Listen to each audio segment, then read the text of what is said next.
So welcome to the Motivated Mummy Show, where you can find inspiration, motivation and collaboration. And today I'm here with Lisa Sheppard, who is a professional Norland Nanny. So welcome to you, Lisa. Hi. Would you like to introduce yourself a little bit? Hi everybody, my name's Lisa and I've been working as a professional Norland Nanny since 2011. I trained at their college in Bath between 2009 and 2011, where you do professional, so practical skills with children alongside an early years degree as well. And in the last 8 years, I've been working with 4 or 5 families now, with children ranging from 3 months to 13 years. And I started my current job last September, and it's a more sort of nanny PA job now as the children are at school full time. Oh, that's lovely. I love the fact that Norland Nannies have got such an intense learning curve before they can start being a Norland Nanny. Like, you trained for 4 years, didn't you? That's a lot of information that you've been taught. Yeah, so you do sort of the theory behind child education and child development, but also all the practical things, what child nutrition and how to cook for children and things like that, play as well. So they cram a lot in. And play is so important, isn't it? Because that's how children really do learn and develop. So I personally think it's vital that children have that time to just explore. So, absolutely, yeah, I totally agree. So I'm fascinated to find out from your point of view, because I've been interviewing lots and lots of mums about how they cope being working parents and getting that balance right. So I'm really interested to hear from your point of view. How do you think a mum should balance their life when they have got a business to run and they've got these children to raise? So my opinion on it would be that just remember why you've done it. If you've decided to be, a mum running your own business, probably working from home, to make sure that that's the reason you did it. You didn't do it to put your child in morning club, after school club, not pick them up from school. So make sure when you're planning your day or planning your week that you have the time to plan for, mummy time or family time. So maybe that you say from 3 o'clock pick up till when you go to bed, that's no business time, no phone time, that you're actually spending with your child. But that also means you then need to be quite strict with yourself, I would say, if you're going to be successful in your business, to plan in time where that you do have business time.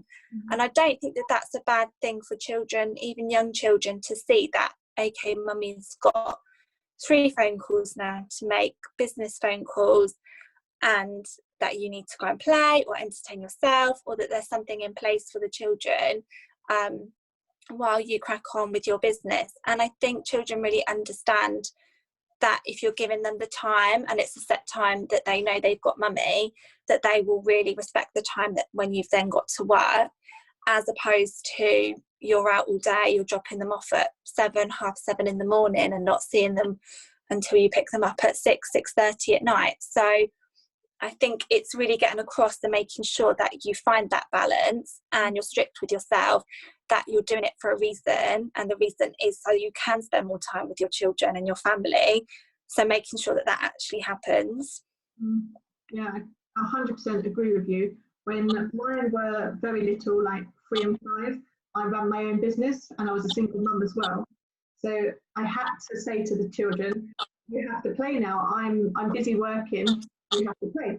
And I do really believe that if you start it at a young age, the children they grow up knowing that they can't interrupt you when you're doing that. And it's to be consistent, isn't it?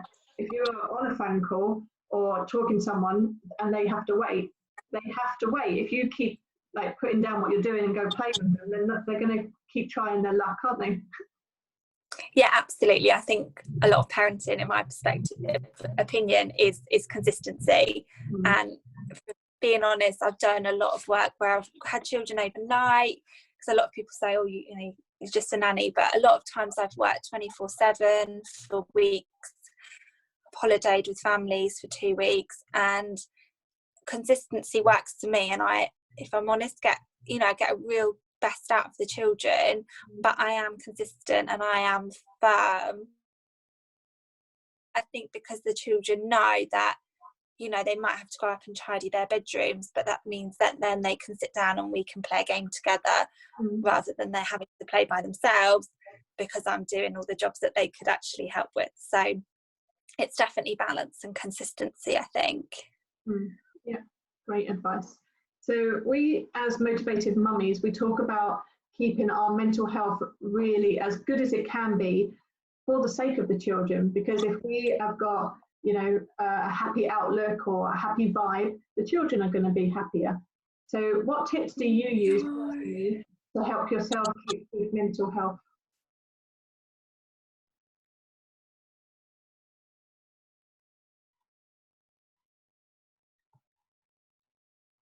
Really cutting in and out. Okay, did you hear any of that question? A little bit. Sorry. No, it's fine. It's internet problems. It's okay. So, what advice would you give for parents that are trying to keep on top of their mental health to give a positive outlook for their children? What do you do to keep good mental health? So I'm a huge perfectionist, and I put a lot of pressure on myself, and I would imagine that mums do that as well. So I'm really trying to learn to let a few things go, which I do really find difficult. But I find the best way of doing that is sticking to a routine. So if I'm honest, I found that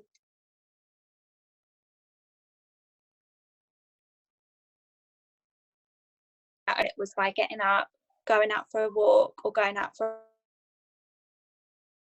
in the morning was sort of me time outside, time out in front,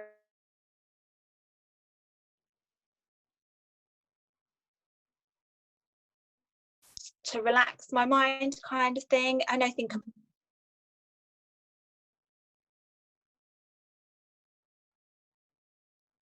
and you know, work on what I was.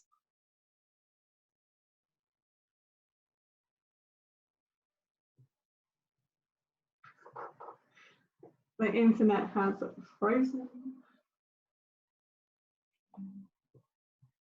A lot of routine for me, exercise and fresh air, and try not to be too hard on yourself, which I know is really difficult. Okay, so exercise, fresh air, routine, and just trying not to beat yourself up when things don't go perfectly.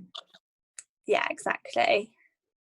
So as a professional nanny, we would absolutely love some tips on how we can occupy our children so that, you know, we've played with them, we've done everything we should, but then we really need to get on with some work. You know, what tips can you give to people with maybe the slightly younger children that they can put into place so that their children can just be alone and they can actually get on with some business? Yeah, absolutely. I had a little think of what I would do personally myself, and one of the big things that works for me is rotating toys. Okay. So not, you know, everyone's circumstances are different. If you're working in your lounge, maybe you're on your laptop and the table in your lounge, and you've got all the toys out all the time, or similar with a play room. Sorry, you've got the kitchen out, you've got the car garage out, you've got everything out. Children just get bored so quickly with that. But if you try and have some boxes where things are sealed away, even put them upstairs, even put them in the attic if you can, and if you can rotate stuff on, you know, a 2-week basis, or you'll find that actually they're really engaged when you bring something out. It's like the old thing when you're clearing out the attic, the children are 10 years old, and you bring the old.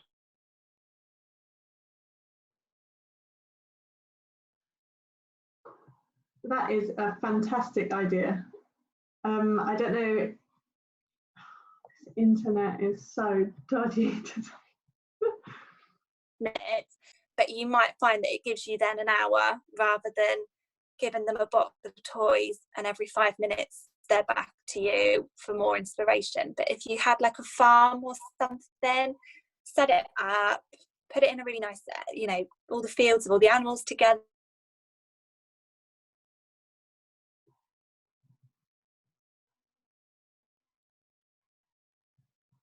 own imagination to build kind of a story on top of that as well. And I think that still works for really quite young children.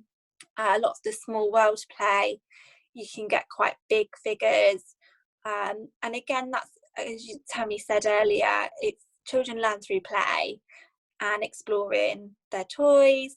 So I definitely would recommend sort of setting things up, and it's inviting children to play rather than sending them to the playroom and say, go and sort out something yourself. So that really works for me. And another thing for really young children, is something that we spend a lot of time at Norland talking about, is the treasure basket. So we have sort of around sort of this high treasure basket, like wicker basket, full of sort of everyday objects. Things like spoons, maybe old scarves that are sort of tied so they're safe, boxes, little tins. I mean, after Christmas you'll probably find so much stuff you could pop in there. For a child that's sitting and not moving, you might find actually that they will spend so much time just exploring the everyday objects, and that could give you a good half an hour to an hour, of the child really learning through all the textures. It's all sensory play, and you can get, crack on with a few emails and a few phone calls and things like that. I find those kind of toys work so much better as opposed to a lot of stuff that you can spend a lot of money on at the shops, and they might have 4 or 5 buttons you press, but after 5 minutes they're really disinterested. So definitely, if you're interested in that kind of thing, search treasure basket online, or there'll be loads of ideas. Just obviously make sure all the toys in there are safe, and just obviously watch your child still. Yeah, because if you think about it, a lot of the products that we buy out in the shops, they're plastic, and they're big, chunky plastic. So once the child has felt that big, smooth, chunky plastic, that's all they can do with that, isn't it? Whereas if we're giving them a wooden spoon and a metal spoon, and then we used to play with saucepans in my day, didn't we? Like, you turn the saucepans upside down, the kids would play for ages banging the saucepans. And I remember the plastic bowls, and then all different textures, like you say, it's just the different textures and the feelings, and it's just all different senses, isn't it? So again, so sensory play for sort of under 2s is really important, and you'll find that actually they will get so much more from it than the instant satisfaction of a branded plastic toy. I love as well, when mine were little, we used to do a lot of messy play, and I literally would strip them down to a vest and knickers or a vest and nappy, depends how small they were, put a big sheet down, and I'd give them like corn flour and water, or the paint that was safe, and or anything, just slip slidey. They would love to do that, and as long as you have got the area protected, I think I've done it in my kitchen most of the time, then you really can just let go of the fact that everything's got to be tidy. Let them have a good old play, get some emails done, and then it's bath time and clean them up again. It's just about finding different things, isn't it? That's it. It's definitely providing a variety for them to be engaged in, and just new stuff will obviously mean you've got more time to get on and work as well. And also, don't be afraid to, depending on your outdoor space, use your outdoor space similar to what you were saying with the messy play. If you've got a child that's sitting, or sort of young toddlers, things like setting up the water play in the summer. If you've got a small area, then you're not worried about them trashing your lounge while you're doing a few bits of work. And if you've got somewhere safe to sit and watch them, you'll find that they play there for so much longer, and they're so interested in what they're doing, that you'll find you have a bit more time to crack on with your work. I absolutely love it when you said about packing some of the toys away, because it's true that we have so many toys for our kids these days, don't we? And I remember every year at Christmas, I would try and sort through old toys that they didn't play with, chuck them out or get rid of them to make space for Father Christmas bringing new toys, which is crazy. But when I'd get the old toys out, they would be engrossed in them. I'm like, you haven't played with them all year. So, yeah, that is, yeah, I see it in most families' homes that they have a playroom or they have a section of their lounge, and it's almost too daunting the amount of stuff that's there. You actually just strip it back down and have somewhere that you can store stuff away, and you rotate it, and they'll feel like they're getting new toys every week when you bring something new out. And that's going to save a fortune as well, isn't it? It's going to save money for the parents because, you know, they can say, oh, let's get that toy box out today, instead of let's go shopping to spend money on yet another toy you don't need. You know? So it's a win-win. Absolutely, yeah. So where can people find you? Because I know that you sell the Osborne books as well, don't you? Yeah, so about a year and a half ago, I just decided I needed a bit more of a different challenge from nannying, even though I'm still obviously nannying, and I wanted a different way to kind of channel my knowledge of child education, and I'd use the Osborne books, you know, with every family I've probably worked with, and I knew they were so great, and the opportunity came along to sort of do my own pop-up bookshops, and so I just jumped at it really, and it means that, you know, I can do these little bookshops and people can come over and ask for advice if they're struggling with.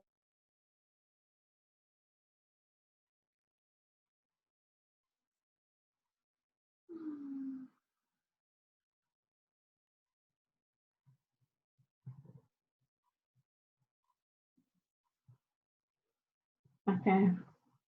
Internet issues. Yeah, lessons that they might be struggling with and things like that. And yeah, I just love it now. That's fantastic. I mean, I love those books. When mine were little, I always bought them. They were just really good quality and really interesting. And some of them were just really educational. Yeah, I love them. So I don't know if you've said it because the internet is playing up, so I missed some of what you just said. Did you say where we can find you? Yeah, no, so I've got a Facebook page which is under Lisa's Books at the moment, and yeah, you can always search me on Facebook as well under Lisa May Sheppard as well, and it's kind of linked to my Facebook page. And then I've got an Instagram account as well, which I try and put some different activities on as well for children, some different ideas throughout the week as well. Oh, brilliant. Well, I really enjoyed talking to you, even with the internet issues. Thank you so much for taking time out of your busy day. And I'm sure that has given our parents a lot to think about and some really great, easy to action ideas to help with their children. So thank you very much. That's all right, you're welcome. It was lovely. Thank you. Okay, right. Take care, everyone. See you next week.